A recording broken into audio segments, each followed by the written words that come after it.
পোনপ্ৰথমে সকলোলৈ মই নমস্কাৰ জনাইছোঁ। মোৰ ইউটিউব চেনেল এঞ্জেল চিমাছ ব্লগ আৰু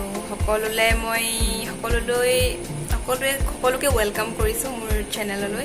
ফাৰ্ষ্ট টাইম এটা ইউটিউব চেনেল খুলিছোঁ, কেনেকুৱা কি হয় নাজানো, কিন্তু ভাবিছোঁ আৰু আগবাঢ়ি যাম বুলি। গতিকে আপোনালোকৰ সকলোৰে আশীৰ্বাদ বিচাৰোঁ, ছাপোৰ্ট কৰিব। কেনেকুৱা কি ভাল পায় জনাব। ডেইলি ব্লগ দিম ভাবিছোঁ, আজি দিম ভাবিছোঁ। আজি একচুৱেলি মই মামা ঘৰ আহিছোঁ। মামা ঘৰ মানে মোৰ গাঁৱত হয়, তো মামা ঘৰ আহিছোঁ। তো ফাৰ্ষ্ট ব্লগটো ভাবিছোঁ মামা ঘৰৰ পৰাই ষ্টাৰ্ট কৰোঁ ভাবিছোঁ। তো মামাই মানে হাঁহৰ মাংস আনিছে, তো ৰাজহাঁহৰ মাংস। তো ভাবিলোঁ অলপ জুইত বনোৱা ৰাজহাঁহৰ মাংসই আপোনালোকক দেখাওঁচোন কেনেকুৱানো কি হয়। সকলোৱে জানে আৰু ৰাজহাঁহৰ মাংস কেনেকৈ কি বনায়, কিন্তু হ'লেও আৰু মোৰতো চাওকচোন কেনেকুৱা কি পায়, কেনেকুৱা কিবা বেলেগ এটা টেষ্টটো পাব পাৰে। তো গতিকে জুইত বনোৱা ৰাজহাঁহৰ মাংস চাওঁ আহক। এয়া কোমোৰা আলু কাটি মেলি মানে ৰেডি কৰি থৈছোঁ। কাটাটো নেদেখুৱালোঁ আৰু এইবোৰ। বাকী এয়া হৈছে আপোনাৰ ৰাজহাঁহৰ মাংস, বেছি নহয় অলপ। আৰু এয়া আপোনাৰ পিঁয়াজ আৰু আদা নহৰু পেষ্ট। বাকী মছলা মই ব্যৱহাৰ কৰিম ৰেড চিলি অলপমান, বেছি নহয়। আৰু আপোনাৰ গৰম মছলা অলপ দিম, সেই আৰু। বাকী জুইত বনাম যে, চ' ইমান মানে মছলা নিদোঁ ভাবিছোঁ আৰু। তো মানে তো কেনেকুৱা হয় নাজানো আৰু, চাব কেনেকুৱা হয়, বনাওঁ আহক চাওঁ। এয়া জুই দিছোঁ, কেৰাহী পাতিলোঁ, তেল দিছোঁ। তেল গৰম হৈ আছে বৰ্তমান। তেলটো গৰম হোৱাৰ পাছতহে দিব পাৰিম ন। তো তেলটো অলপ গৰম হৈ লওকচোন। এয়া এতিয়া পিঁয়াজ দিলোঁ, পিঁয়াজ দি দিছোঁ। পিঁয়াজখিনি দিয়াৰ পিছত অলপ লৰাই দিব লাগিব। পিঁয়াজটো মানে অলপ লৰালেহে সোৱাদ হয় ন অলপ। তো সেই পিঁয়াজটো অলপ লৰাই দিছোঁ। অলপ টাইম, মানে বেছি টাইমো নহয় আৰু, জাষ্ট 5 মিনিটৰ কাৰণে তেলতে পিঁয়াজটো এৰি থৈছোঁ। মানে অলপ মানে কালাৰ এটা আহে পিঁয়াজৰ, সেইকাৰণে পিঁয়াজটো মাজে সময়ে চাই থাকিব হা, অলপ লৰাই চাব। আকৌ জুইয়ে পুৰিব পাৰে, মানে মোৰ জুইয়ে মুখত ধৰিছে, হ'লেও তেনেকৈ বনাইছোঁ আৰু। মাজে সময়ে লৰাই থাকিব। এতিয়া আদা নহৰুখিনি পেষ্ট কৰিছিলোঁ যে, সেইখিনি দি দিছোঁ। সেইখিনি দিয়াৰ পিছতো অলপ সময় মানে আপোনাৰ লৰাব লাগিব। সেইখিনি অলপ সময় কাৰণে তেলত এৰি দিম।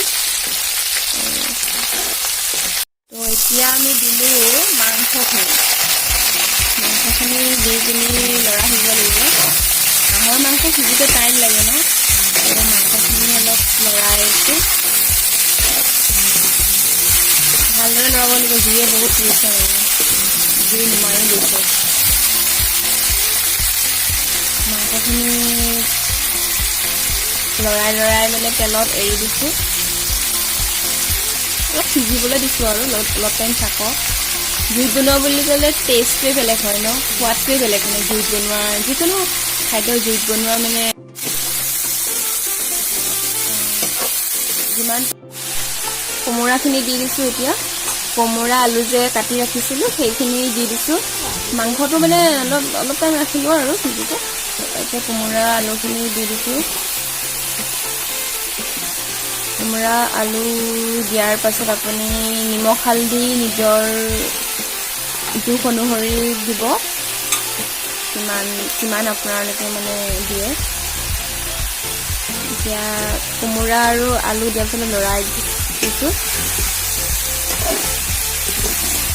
মানে কিয় লৰাই থাকিলে ভাল আৰু, মানে কেৰাহীখন নালাগে আৰু। জুইটো আমাৰ বহুত মানে বেছি বাঢ়ি গৈছে ন, সেই মুখ মোৰ জ্বলি গৈছেগৈ মানে। সেইকাৰণে মানে যদি আৰু অলপ বেছি ওচৰৰ পৰাও বেছি ওচৰত গৈও লৰাই নাথাকিব, খুব পুৰিব স্কিনটো মানে। এইখিনি অলপ টাইম ৰাখিছোঁ। এতিয়া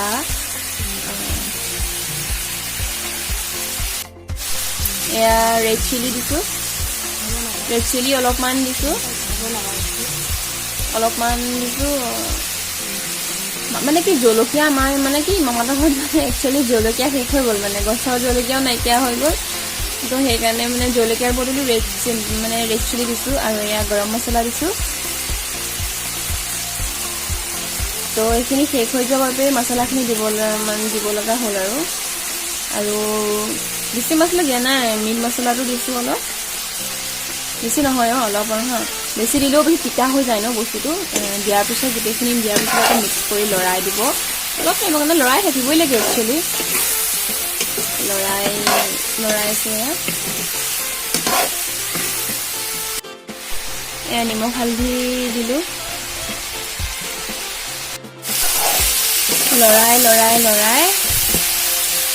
মই মানে একচুৱেলি ঘামি গৈছিলোঁ এনেকৈ জুইচত বহি তো লৰাই এতিয়া অলপ সময়ৰ কাৰণে ঢাকনখন মাৰি দিম,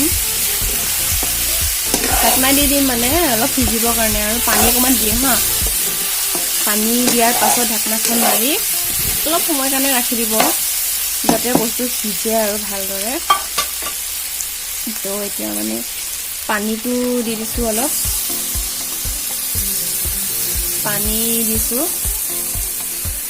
পানীটো দিয়াৰ পাছত আপোনাৰ লৰাই দিব অলপ, যাতে বস্তুখিনি মানে পানীৰ লগত মিক্স আপ হৈ যায়। আৰু তাৰপিছত এতিয়া ঢাকনাখন দিয়াৰ পাছত অলপ সময় কাৰণে ৰাখিব, বেছিও মানে নাৰাখিব। ফাইনেলি আমাৰ হাঁহৰ মাংস ৰেডি হৈ গৈছে, একদম মানে ভাতৰ সৈতে আনিলোঁ আৰু দেই, বাকীখিনি নেদেখুৱালোঁ আৰু। তো গতিকে অলপ মই টেষ্ট কৰি চাম কেনেকুৱা কি হয়।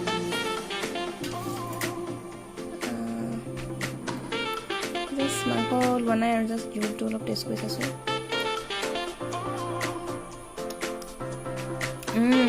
বঢ়িয়া, বিশেষকৈ জুইত বনোৱা হয় ন, বিৰাট টেষ্টি লাগিছে খাই। গতিকে কেনেকুৱা পালে ভিডিঅ'টো জনাব।